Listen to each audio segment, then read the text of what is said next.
Saturday Showdown. Alma Life Esports versus D+ Kia. Tool, you ensure that Barrel can't just slam the Rel here, and it looks like it was successful. Looks like he's just going to go for the Nautilus instead. And the Nico, I would have liked when it comes to the 2v2 in the lane matchup, but if you miss that, you are still in deep trouble, and this composition does need a way to engage, right? And Nautilus, outside of Rel, as some of the most efficient team fights you see, you can just throw your ult out, auto a bunch of people, go for hooks. Team on the day. See what happens though, ladies and gentlemen. Let's go to the Rift for game number 1. Nothing until 25 minutes, and if they haven't lost already, there's a chance. Good old bro clock. If it ain't broke, don't fix it. Cleared out vision in the Dragon. I thought that he might actually start it as Rocco is waiting. Yeah, not going to quite find the Winter's Wrath damage, but still, Permafrost is there. Showmaker has ult, but I don't really want to go into this 2v2, understandably. I've seen this play before, ladies and gentlemen, as Lucid does go untargetable, and out goes Closer. On a single item, I feel is so much more powerful, is now Beryl going to be able to get the lockdown. There's the depth charge onto Hype as well, who has to flash out of the bullet time. Both summoner spells now on cooldown for the Bro 80 carry, and that may put a little bit of a dampener in their early power. That's a big deal. Ferris is very reliant on those, even though he is playing lethality, which I do love. I think that was the right call here. Yes. Seeing how short range the rest of the decomposition is, but does mean that a possible dive could be in the cards here when Lucid is making his way over. Let's see what they can get done here as Beryl softening up Polo just a little bit. Does get the wall slam as Lucid looking to come on down. Steadfast presence still there as aiming is going to get the cleanse off, and Lucid does go untargetable, but they're unable to lock down any of the kills, and now Croco is making his way in. The flashes are back off cooldown. The Polo comes over, and he'll grab a buckler and slam it into Lucid as now Closer looks for the ulti. The flash out from Lucid as Beryl just holding on to his, and DK know that they are already out. And the Bros just trying to force and not quite finding it, although there is the Glacial Prison. Lucid had his finger on the button. He was ready. Knew that was coming. The TP. Another hook going to come on through here as the teleport is coming down. Hype is sticking around because he didn't really have a good direction to go, as there is the surprise Teemo face, and Polo has nowhere to go. It's a double for DK. You gotta get started early. You know, it's compound interest. Indeed. So, I mean, okay, Beryl is going to face check perhaps, does land a hook. There's the knock-up onto the Varus as Showmaker's turned up, but the seismic shove goes wide, and now he might be out of position. The ulti comes through though as Shiu turns up and says goodbye to Hype. However, the same thing is happening on the other side. It's a great equalizer from Morgan as Shiu looking to try and escape, and Lucid is going to get caught out. He does survive for a little bit longer, but DK cannot stick around, and the Bros win the fight. As we can see there, Closer is teleported in though towards that top side, and now Lucid looking for an angle towards Morgan, but Closer gets in there at exactly the right time. Equalizer is down and the hot dog is cooked. Shiu going to fall as well, and the Bros just had the answer. Graded as far as the level of action is concerned. Closer does find a little bit of an angle here towards the doggo as Lucid going to get spotted out, but that should be first Terror Blood, and that should also be feats of strength as Polu comes on over. Chains of Corruption just barely picking the gap in the DK members. As now Hype just going to drive Shelly towards the bottom side of the map. Does get a knock-up on the Crab as well. So much value here. Showmaker taking a fair bit of damage. And the Crab is going to be finished off. Right now, are feeling good. Well, this seismic shove is actually going to connect as the bullet time not thrown out just yet. There is a Glacial Prison though. Equalizer down as well as Lucid going to leap in. Doesn't manage to stop that, but Closer over the wall finds Shiu and Showmaker as then turns his attention towards Lucid. The bullet time's good as Beryl holding them in place, and Shiu dashing around the back of the fight. The wall is going to block them off, but there is so much money on the Bros right now, and Hype is looking to clean it up. A triple kill for this Varus puts him right back into the lead, and the Bros, they ain't brewing, they are cooking today. Yeah, things are just looking good. They barely even need to focus on this next dragon as well, because of course it's an ocean. Beryl looking to find an angle here, as with the rocks over the wall. That is the option that they're looking for. As Otacon has been started, teleport does come in. Otacon still shreds you, but their zone control is so good, right? Like this Ocean Soul as well, actually getting access to this pit, I think might be impossible. Well, Beryl down to 50% health already. Lucid doesn't have flash. He is in position. He's now out of vision as well. as he's looking to try and get over. Out goes Beryl, but he hooks himself back in again, doing that real cool Nautilus tech. But there's a steal on the Anaconn. The question is, can they keep themselves alive? As knocked off his wall is Showmaker. He's going to get taken down. Lucid, no more untargetability left, and he'll get cut up as well. And yes, the Anaconn. Oh yeah. Again, we're just talking about game one. We're not going to get ahead of ourselves. Well, Beryl is going to have to wander out of Croco here. He does get shoved over the wall, but he's kind of happy about it. Glacial Prison going wide. Beryl still in a whole lot of trouble. Depth Charge going to get a double knock-up. He flashes forward, but rebinding the soul gets him out of the seismic shove, and Beryl able to anchor his way to safety. A few buttons now on cooldown, but it's only really Croco's ultimate that they lose, and Polu, the majority of his health bar is now gone. Edge of Night now down as well for Hype, but you can see they just have so much power, so much control, that it doesn't even really matter. They can take pot shots like this and still retain all of this control. That's not the end of the world. Obviously, you still want to try and avoid that. DK have been really good at their steals, though. They've been very consistent, as Hype does use his ultimate. Yeah. Oh, big ult. Yeah, Lucid wasn't able, but they don't have the damage. Like, there's not a lot of people onto Baron. Lucid's going to be able to find a re-entry here. Yeah, actually, the Keeper's Verdict now on cooldown. They have to look peel. for the turn. They definitely they are. Yeah, Weaver's Wall comes in. That means the Showmaker is nowhere near him. That's just Beryl dead. Aiming is now trying to kite away two people, as Closer does have to go back. A seismic shove going wide once again, but it buys enough space for the MF to make her way out. So, yes, Beryl's dead, down for 20 seconds. Lucid still in the area. Polu still waiting for that ulti to come back up again, but it looks like this Baron is still gonna go over to the bros. Unless Lucid finds a nice flip to get himself in. He does a flash. Yep, the vision does come over as Lucid. Well, we did not need to see that, did we? That was not exactly what we wanted. As Xiu is going to look to trade, he's going to teleport his way out, picks up a bounty after taking down this turret. We could have just been watching that instead. Even if you are not being pressured. The bigger issue, obviously, is what has been happening before this. With the Soul Mao, Brion certainly about to push in here for a game one lead. Yeah.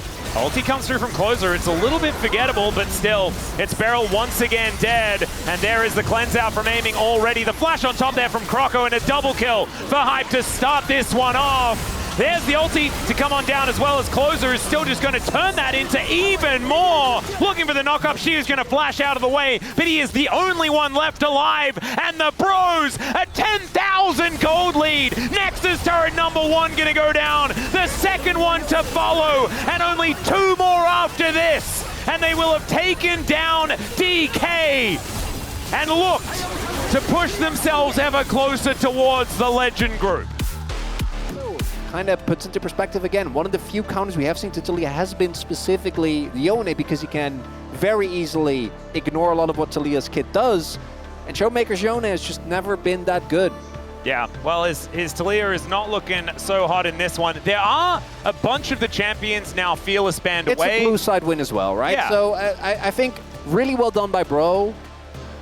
No need to Doomer yet, but there are a lot of stakes in this match for both teams, Atlas. Oh, 100%. The team fight combo, this does work quite well. Yeah, as long as like aiming and Beryl are never around each other, I like these two champions. Just the idea Yeah, no, the 2v2 is sound not, it's not why you pick it, right? And I think the Rakan is something that Beryl has looked quite good on. What is going to be the pickup for Hype here? The Ezreal doesn't really come as a surprise. We did. I kind of expected aiming to just go Ezreal and then Beryl go for the Leona, but not going to be the case. Shame. I can imagine those people with the photographic memories must have a really rough time. I, on the other hand, can forget anything at a moment's notice. Let's jump onto the Rift. Looking at the setups, don't see anything too surprising. A lot of Skarners have moved back towards the Grasp, as opposed to Aftershock. I think he. I don't know whether he is like. He hasn't truly ascended yet. Oh, in his bro fandom to the point where he... Yeah, that's fair.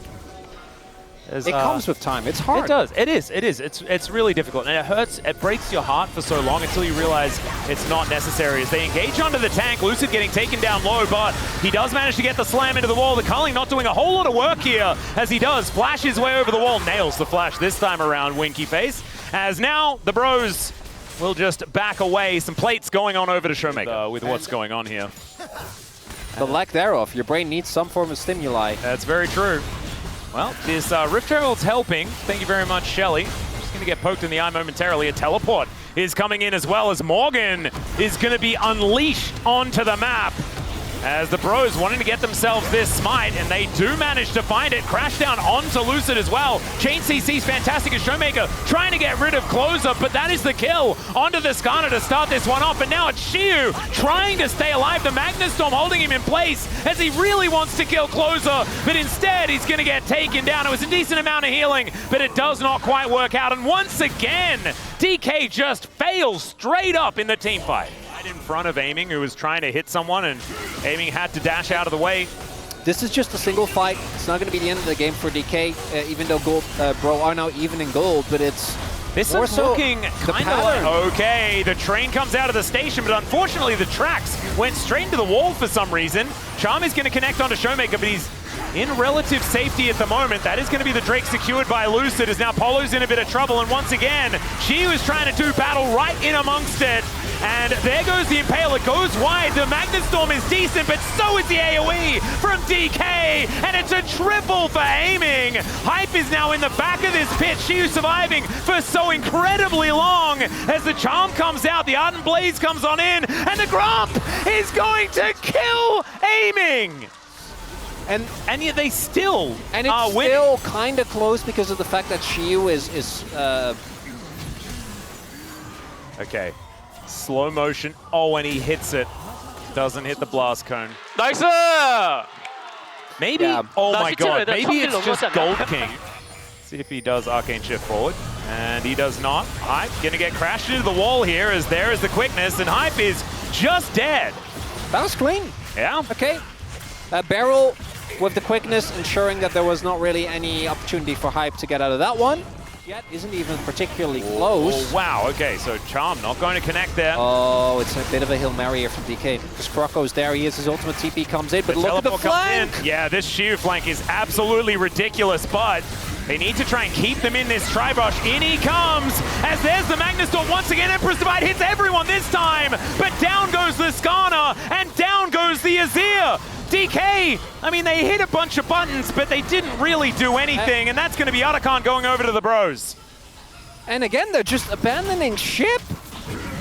DK just in complete shambles here, as the attempted turn doesn't hit the mark. Bro, just get the Otacon. This was a play that was started by DK as well. Yeah, it's very, very strange. I feel like DK have had all the information, all of the setup, and when they do, they make all of the wrong choices. But if you just keep half opting into these fights and then dipping as soon as it looks a little rough.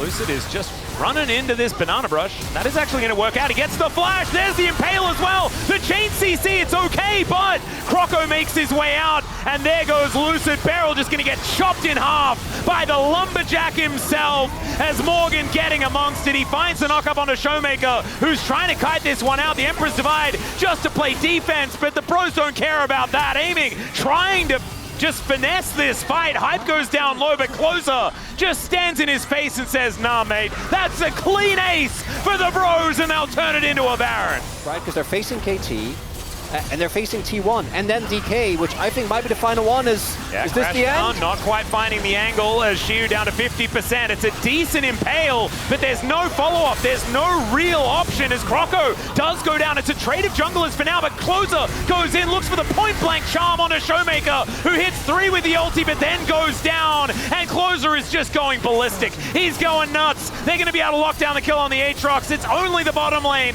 left alive, as the first inhibitor turret does go down, the inhibitor to follow, and I don't think Aiming and Beryl are going to be able to stop this freight train from just knocking down their Nexus. The knock-up is decent, but Beryl is just going to go down as if he was made of tissue paper. And Aiming, yeah, I think probably just spend some time in the fountain there, buddy. There's not going to be too much of an option here, as these Nexus turrets are looking toast, and the Bros with a 2-0 clean. Absolutely nothing to see here. Another day at the office. heck of a lot of damage in this game. His Ezreal was absolutely out of control. That's the angle you're taking. Bro, in control of their own destiny. Just 100%. 100%. And they've done this before. They break Gen G winning streaks all the time. That's just what they do, man. And if Gen G, the more and more due they get, the more and more doomed they are. I mean, they only beat them like the one time in summer, right? Last year. Yeah, okay, but it wasn't that. That was just to show they could do it if they wanted to. Okay. Outside of that, they didn't want to. You know what? I'm with you. Yeah. After this win, well, you're not. 2-0. You're a known bro anti, but that's totally fine. I have to say something, Atlas. You don't need to agree. And we can't talk about the game. No, I disagree. As he didn't die this entire series, 7-0-8 on the Yone, and then the 2-0-13 performance on this Ari for closer. An absolute monster on the Rift. 300 POM points as well. Really has been putting in the work here for the Bros. As, of course, this was only their 5th victory of the season. So 3 out of 5 ain't bad at all here for closer. Thank you very much, guys. This is Jisoo for the POM interview translation, and we are here joined by Closer after their 2-0 victory up against D+ Kia. 네, 굉장히 강팀으로 분류되고 있는 D+ 기아를 상대로 승리를 거두셨습니다. You guys managed to get a 2-0 win up against D+ Kia. How did you make it happen? You know, we were always just so close to actually closing out the match, but finally we got a clean 2-0. I'm very, very happy. Well, in fact, Bro was on a 7-match losing streak up against D+ Kia in the LCK, so it's been about 2 years. How did you manage to build the team bonding in order to turn the momentum around? So after Kraka joined our lineup, you know, we worked really hard on the teamwork, and I thought our performance was pretty decent.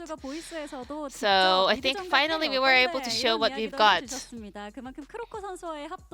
Yeah, I mean, even in the voice comms, we could tell that the synergy between you two were so on point. How are you able to build such a good synergy early on? I mean, we have spent some time together in the past, so we know about each other's playstyle. I think that was a head start for us.